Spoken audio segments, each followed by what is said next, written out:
e as vozes discordantes são cada vez mais. Na verdade, Wellington também ficou emocionado com a perda de Almeida.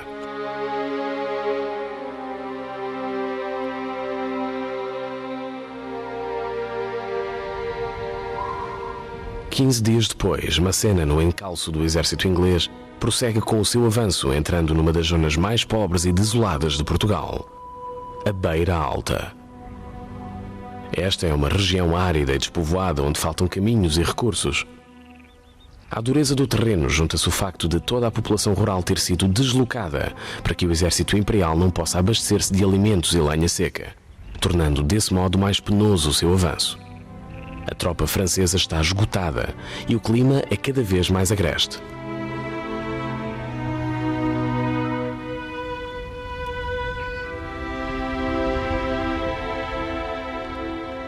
Nestas péssimas condições, Massena chega no dia 27 de setembro à Serra do Bussaco, onde as tropas do Wellington dominam os cumes.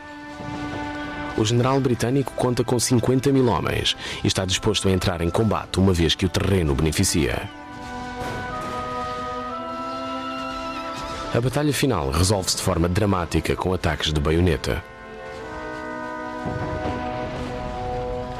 Quando, no final, os franceses se retiram para Coimbra, perderam 5 mil homens contra apenas 1.200 dos aliados luso-britânicos.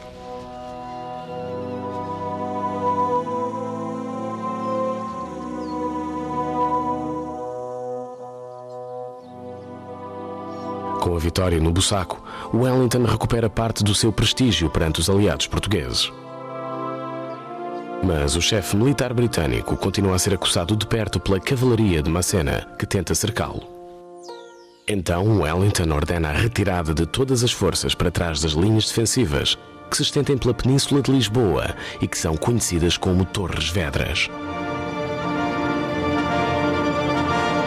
Torres Vedras é um gigantesco sistema de fortins e redutos que se construiu sobre colinas e cortes naturais ao longo de 40 quilómetros. Estão dispostos em 3 linhas paralelas que o exército luso-britânico ergueu em absoluto segredo durante um ano, recorrendo a milhares de operários.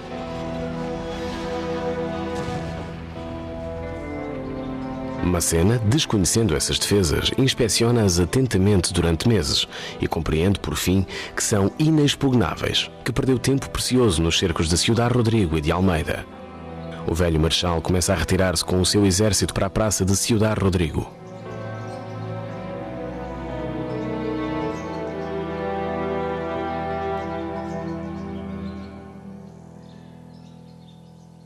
Em 1811, Napoleão substituiu Massena por Marmont, um militar que tem diante de si a tarefa titânica de reagrupar o debilitado exército de Portugal.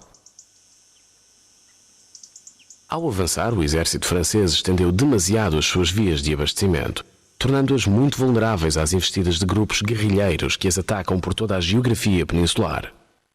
A retirada francesa para a Espanha torna-se extremamente penosa. O novo fenómeno de uma população armada originário de Portugal e Espanha vai servir de exemplo a todos os povos europeus oprimidos por Napoleão. A partir de agora, já se sabe como é que o imperador pode ser vencido.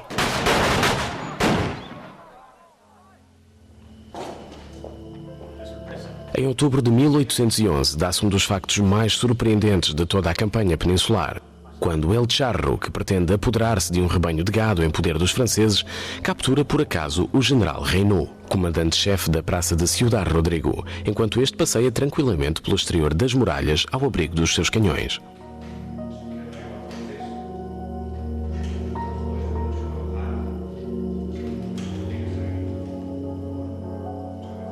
Com este prisioneiro, o intrépido guerrilheiro apresenta-se a Wellington. Assombrado, o chefe militar inglês felicita El Charro. Além disso, Wellington obtém uma informação valiosíssima de Reynaud sobre as defesas e a guarnição de Ciudad Rodrigo.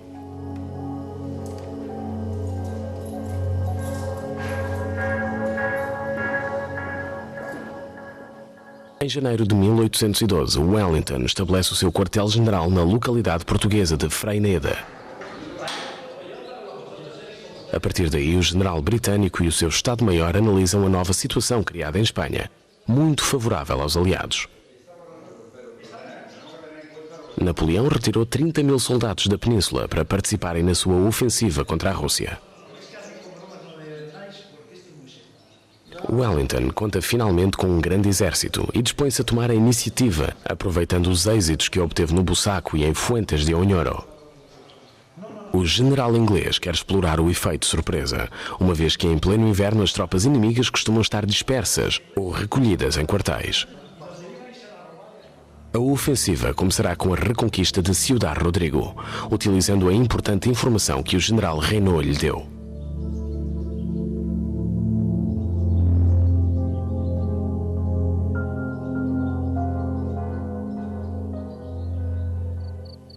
Wellington pretende que o ataque comece na noite de 19 de janeiro, sendo o chefe de operações o general Picton.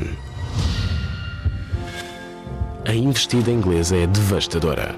No assalto distinguem-se pela sua audácia os batedores portugueses e os Royal Green Jackets do 95º de Rifles. Uma mina francesa deflagra numa poterna da muralha e faz 150 mortos.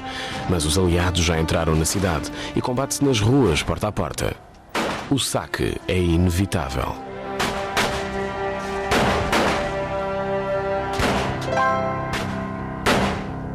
No fulgor da batalha, o valente general Robert Crawford cai ferido de morte nos fossos da cidade diante dos seus homens. A sua morte provoca uma grande consternação em Ciudad Rodrigo, onde sempre foi considerado o aliado inglês mais fiel e querido.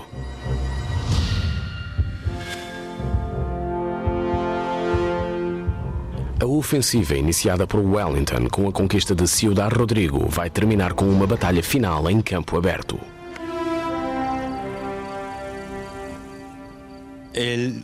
O objetivo de Wellington era derrotar o exército imperial de Portugal, destacado oportunamente pelo Marechal Marmont. Wellington obrigou o exército de Portugal, que estava disperso, a atravessar o Douro. Porém, Marmont tinha recebido o reforço de uma divisão e, sem esperar a ajuda que havia solicitado, dispôs-se a contra-atacar o Wellington. Durante cerca de 8 quilómetros, o exército de Wellington e o de Marmont marcharam em paralelo, observando-se mutuamente desde a posição do Guarenha até Cantelpino. Wellington foi defender Salamanca, na posição de San Cristóbal de la Cuesta. Por sua vez, Marmont decidiu atravessar o Tormes entre Alba e Huerta. Na sua precipitação para cortar a retirada do exército inimigo, foi mandando as unidades, à medida que chegavam, atravessar o rio de tal modo que o exército francês avançou, deixando grandes espaços entre as suas unidades. Wellington, que tinha atravessado o Tormes por Salamanca, posicionou o seu exército entre este ponto e a povoação de Arapiles. Porém, ao perceber o erro do seu adversário, mandou atacar o centro. A vitória decisiva de Arapiles obrigou o rei José a abandonar Madrid pela segunda vez e a retirar-se para Valência. Nesse momento, Wellington manda lançar um ataque surpresa devastador à terceira divisão Pakenham e à cavalaria pesada do general Le Marchand, que irrompem como uma tromba de água nas alas francesas, semeando a morte, o pânico e a confusão. 8 batalhões imperiais são arrasados. O Marechal Marmont é gravemente ferido, bem como o seu sucessor, e durante um período crucial os franceses ficam sem comandante. A debandada é geral. Obedecendo aos seus capitães, os homens tentam recompor as linhas formando quadrados, mas tornam-se mais vulneráveis aos disparos certeiros das alas anglo-portuguesas.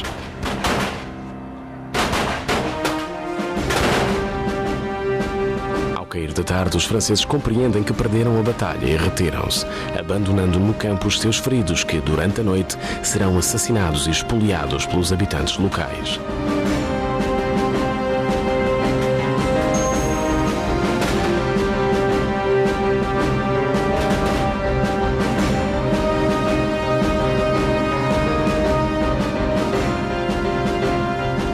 Em Arapiles, a França sofreu 14 mil baixas, bem como a maior das derrotas do exército imperial até ao momento. Para Wellington, contudo, esta será a sua grande vitória, a preferida, a que suplanta Waterloo. Bonaparte foi o verdadeiro responsável pela catástrofe peninsular. Deveria ter assumido o comando do exército de Portugal para acabar com o inimigo, mas delegou a responsabilidade em Massena. O marechal veterano não obteve do imperador o apoio que a campanha peninsular exigia. Ao obedecer às ordens, Massena enredou-se numa teia de cercos que podia ter evitado atacando Wellington em Portugal, quando este ainda estava frágil.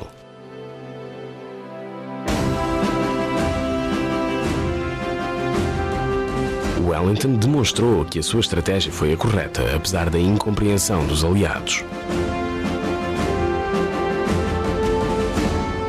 Não cedeu ao desafio de uma batalha em campo aberto que teria perdido e pôde terminar assim a construção das linhas de Torres Vedras, de onde lançou finalmente a sua ofensiva.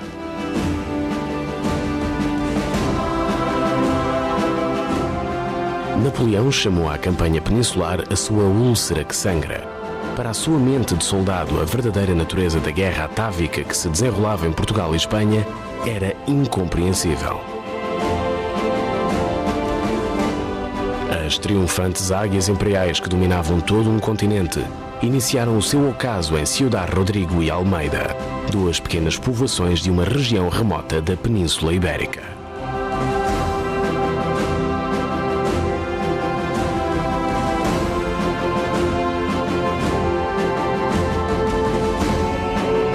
Pim Pam Pum, produção audiovisual.